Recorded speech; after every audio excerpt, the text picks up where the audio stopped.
Good morning, everybody. You are going to have to forgive me for looking, really good today. But just some crazy circumstances, and so I'm just now getting to you, and I'm looking like this. I wanted to have a shower and be pretty and but I'm not. And so please just forgive me. This past weekend, and we left on Thursday, we went over to St. Louis with the kids, and we had an absolutely awesome time. And we went to the arch and went all the way up that thing. I said I would never do that because I don't like small places and I don't like heights that much. But I did it. I had my man with me and all my kids. I thought, well, if we all die together, that'll be good. And so then we went, drove past Union Station. We went to the Magic House. That was really cool. Went out to eat. The best thing was our hotel. Clay was able to get us a hotel for free that was really, really, really nice. And so that was awesome, and it was awesome to take the kids to the indoor pool and, all that stuff that they don't normally get to do. So while it was such a great time, I could not get over how much my kids fight with each other and say things they shouldn't say and all of that. And at one point I was like saying to whichever given one at that moment, why did you say that? Why? Why did that come out of your mouth? Why would you even think that way? And one of them responded, I don't even know at what time, or which one, but just kind of like, they responded, well, it just comes out. It just came out. I just can't help it.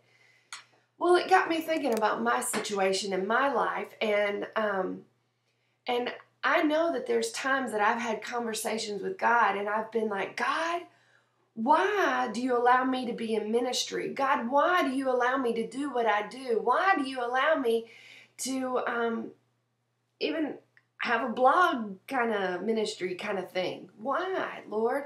Because you know the thoughts that come into my head. You know the unrighteousness, the lustfulness, the pride, the insecurities, all those things that I deal with right here in my head. So why would you allow me to stand up and speak when you know the things that I deal with in my head? Lord, how can we deal with that? So it led me to 2 Corinthians 10, verse 5. And this has been revolutionary for me, and I hope it will be for you, because I feel like I am supposed to share this with you for some reason. So listen to this verse. It says, we demolish arguments and every pretension that sets itself up against the knowledge of God. And this is the most important to me this morning. We take captive every thought to make it obedient to Christ. We take captive every thought to make it obedient to Christ. And so what that says to me is, when I have a thought, when a jealousy comes into my mind, my responsibility is, well, let me back up. Because we live in a fallen world, because I am saved but not perfect, because I have done things in my past that make certain thoughts come to my mind immediately when a situation arises, because of all the things, good and bad, that I have done in my life or have been brought to me or whatever, there are thoughts that just come to my head, and it's almost like I can't control it. Now, what I've said to God, as I said before, how can you use me when I have these kind of thoughts? How can you use me when I have such a prideful inclination? How can you use me when I have a jealousy of something?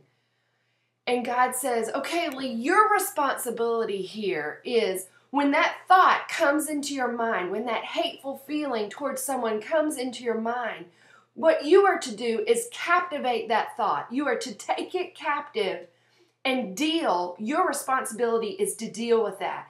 So I take that jealousy, I take that insecurity, and I say, God, I have captivated this thought. I have it captive right here. Now we need to make it obedient to Christ, as the word just says, taking every thought captive and make it obedient to Christ.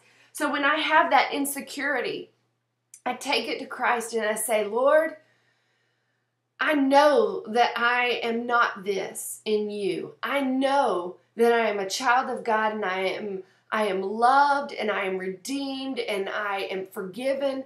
And so, Lord, because I have that insecurity, I take it captive and I give it to you, and I claim what I truly am in you. And so, and let's say I have, on the opposite end, I have I'm thinking I'm something I'm not. And so I'm like, yeah, Lee is this.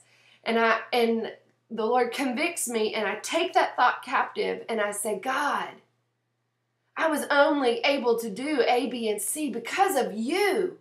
Lord, I take that prideful thought captive, and I bring it to you, and I say, God, squish my pride and let me know that you are the one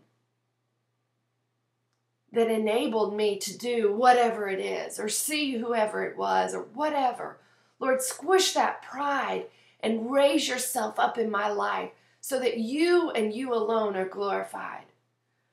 So let me read that again. 2 Corinthians 10, verse 5. We demolish. I'd like to know what that really means, even though I know what demolish means. We demolish arguments and every pretension that sets itself up against the knowledge of God. And we take captive every thought to make it obedient to Christ. Obedient to Christ. Taking that thought captive and making it obedient to Christ. I hope y'all have a great day. I had a wonderful weekend. I leave tomorrow morning very, very, very early to go to Nashville for a couple of days to be at a women's leadership conference. If any of y'all are coming, please let me know. I'd love to meet you and talk to you and hug you and say hey and take a picture and all that kind of stuff. So take your thoughts captive. They're going to happen. They're going to happen. So we take them captive, bring it to Christ and say, make that thing obedient to you, Lord Jesus. You are worthy. I love you, Jesus. I love y'all, and talk to you later. Bye-bye.